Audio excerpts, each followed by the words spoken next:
Chers amis, bonjour. Nous abordons aujourd'hui une des parachiotes les plus importantes de la Torah, la paracha de Yitro, au milieu de laquelle a lieu la révélation sur le mont Sinaï au peuple juif. Il faut prendre la juste mesure de cet événement. Nous sommes le seul et unique peuple de l'histoire, prétendant avoir eu une révélation qui s'est adressée non seulement à quelques personnes particulières, d'envergure particulière, des déclarations pareilles on peut en entendre dans d'autres peuples, mais le seul peuple qui a eu droit à une révélation à l'ensemble du peuple, et tous en même temps. Ce point-là est fondamental sur le plan théologique. C'est quelque chose d'absolument incompréhensible pour l'être humain. Comment l'infini peut établir un contact direct avec le fini, avec n'importe qui, aussi bien les personnes d'envergure que le dernier parmi le peuple. Et pourtant, c'est ce qui se passe. Et cette révélation avait un but particulier, non seulement la prise de conscience du peuple juif, de son identité profonde, mais sa nomination comme peuple prêtre des nations. Mamlechet Kohanim ve Goy Kadosh, peuple prêtre des nations et un peuple sacré. Une idée qui est très difficile à comprendre, non seulement pour les nations, mais même pour certains juifs.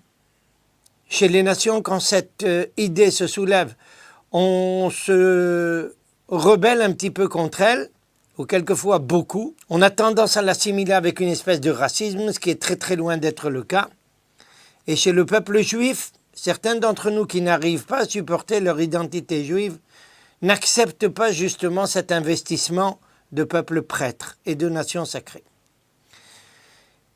Mais un point beaucoup plus important, ou tout aussi important, c'est que la paracha, tellement essentielle, porte le nom de quelqu'un qui ne fait pas partie de notre peuple, Yitro, le beau-père de Moïse, mais qui n'est pas du tout juif. Comment une idée tellement fondamentale dans la conception juive, tellement centrale, est insérée dans un texte qui porte le nom de quelqu'un d'étranger au peuple juif. Ce n'est pas le seul cas d'une phénoménologie pareille. On la retrouve également plus tard dans la paracha de Balak, où là aussi est précisée une des dimensions particulières du peuple juif. Un peuple qui est capable de vivre de façon strictement indépendante et, s'il le faut, d'être complètement indépendant même de toutes les nations et de ce qu'elles pensent. C'est tout à fait normal, il s'agit d'un peuple qui doit diriger. Ce n'est pas la masse qui doit lui dire qu'est-ce qu'il a à faire, même sur un plan théologique. Et cette seconde paracha porte aussi le nom de Balak, qui n'est pas quelqu'un qui fait partie de notre peuple. Comment, d'un point de vue juif, on peut comprendre ça? Si vous avez un petit peu d'humour, je répondrai à la question facilement. Mais il faut pour ça véritablement un peu d'humour juif. Les juifs ont malheureusement une mauvaise habitude de se laisser convaincre toujours par des déclarations de non-juifs, mais jamais de se laisser convaincre par des déclarations de juifs. Et comme Akadosh Baruch Hu connaît bien ses enfants, il a dit c'est très simple. On a deux idées fondamentales dans la Torah sur lesquelles toute la Torah repose. Une d'entre elles, la révélation qui est dans la paracha de cette semaine. Et la seconde, quelle est la spécificité de ce peuple que va déclarer Bilham? On va leur dire ça au nom de personnages extrêmement connus à l'époque, extrêmement importants, ayant un impact intellectuel et théologique à l'époque. On va leur dire au nom de non-juifs et ça, ils vont accepter. Alors vous comprenez qu'il faut avoir ici le même humour qu'Akadosh Baruch Hu pour bien suivre cette idée. Mais laissant de côté cette petite pique, je voudrais justement emboîter le pas et vous faire écouter comment un grand philosophe et un grand sociologue non juif de notre époque regarde justement cette révélation et la sortie d'Égypte.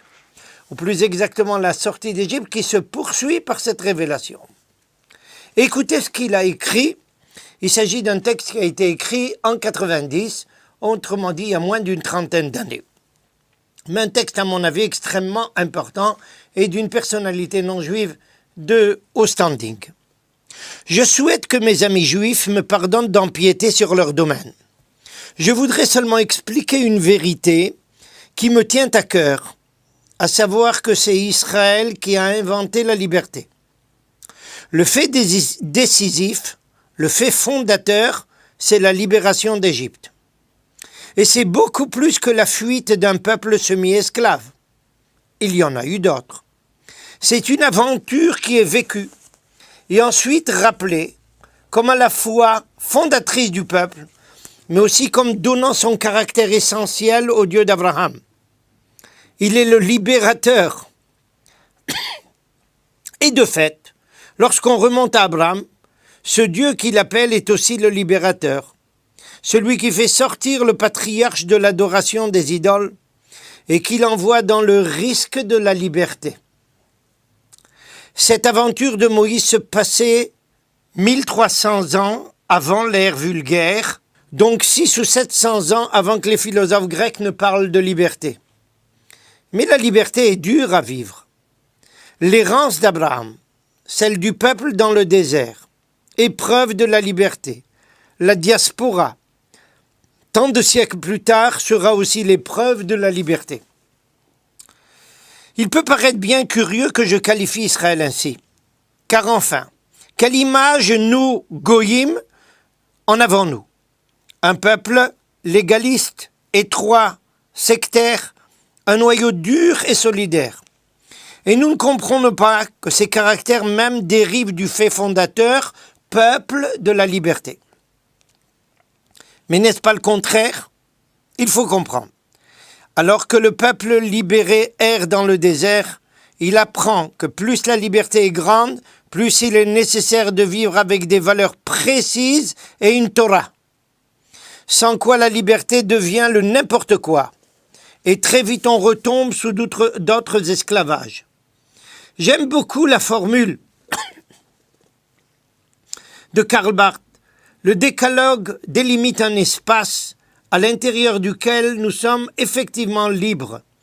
Mais si nous transgressons l'un de ces commandements, nous revenons dans le monde de la contrainte et de la fatalité. Fin de citation. Plus on est libre, plus il faut être respectueux de la loi. Et réciproquement, le respect de la Torah nous donne une vraie liberté. Et si le peuple juif nous est souvent apparu comme un noyau dur, inassimilable, c'est que gardien de la liberté donnée par Dieu, il fallait qu'il refuse la tentation de se laisser assimiler par des sociétés où on confondait la liberté avec le laxisme, le laisser-faire, l'immoralité avec ce que j'appelais le n'importe quoi. Il fallait résister à ces ouvertures, entre guillemets, et le peuple d'Israël a résisté. Ainsi, pour moi, l'homme souverainement libre a été en même temps l'homme parfaitement obéissant à la volonté du Père. Et me voici forcément conduit à notre temps et à l'état d'Israël. Et je maintiens que là encore, Israël est le seul porteur de la liberté. Malgré l'armée, la police, le Mossad et tout ce que l'on voudra, Israël est le défenseur de la liberté. Beaucoup plus que ne peuvent l'être nos porte-avions et nos chars. Et je dirais qu'il est tragiquement normal, entre guillemets, qu'il soit en première ligne dans le déferlement des dictatures et des intégrismes. En première ligne en face d'Hitler, et tant de Juifs sont morts sans savoir qu'ils mouraient à cause de la liberté secrète dont ils sont investis, et aussi en première ligne en face de Staline, et maintenant au milieu des intégrismes musulmans. La liberté, ce n'est pas une affaire de constitution, entre guillemets, ou de démocratie. C'est combien plus profond. L'être même, tout entier, dans sa relation au Dieu libérateur. Et quand nous nous posons la question, et je vous assure angoissante pour beaucoup de chrétiens, comment pendant tant de siècles avons-nous pu traiter le peuple juif comme nous l'avons fait? La réponse est indiscutable. Peuple dans son être même, témoin du Dieu unique et porteur au milieu des hommes du noyau dur de la liberté, et pour celui qui n'adore pas, inacceptable et intolérable. Regardez comment justement quelqu'un, de façon similaire à Yitro, qui ne fait pas partie de notre peuple, a compris l'essence de ce peuple juif qui est le porteur de la liberté. Et chez nous, la liberté ne consiste pas en un n'importe quoi, faire n'importe quoi, pouvoir faire n'importe quoi, mais bien au contraire, être capable d'assumer la volonté divine, la réaliser, d'être soumis à ces lois qui vont amener toute l'humanité à l'objectif suprême que Dieu lui a assigné. Et ce point-là extrêmement fondamental, comment les 10 commandements rapportés dans cette paracha de cette semaine, qui sont 10 ordres inaltérables, inéluctables, ces 10 commandements-là sont ceux qui ont posé les premiers jalons, suivront les 613 commandements, les premiers jalons justement d'une orientation du peuple, d'un engagement vis-à-vis de toute l'existence, qui nous permettra à nous d'être véritablement des gens libres, parce que liberté ne signifie pas possibilité de faire n'importe quoi, mais capacité de juger et de jauger, de décider ce qui valait être le coup d'être réalisé et ce qu'il fallait repousser de demain.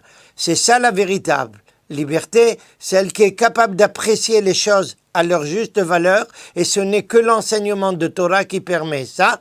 Souhaitons que nous soyons toujours à même de le réaliser dans cet esprit-là et à ce moment-là d'arriver à l'objectif tellement recherché. Shabbat Shalom Lachem.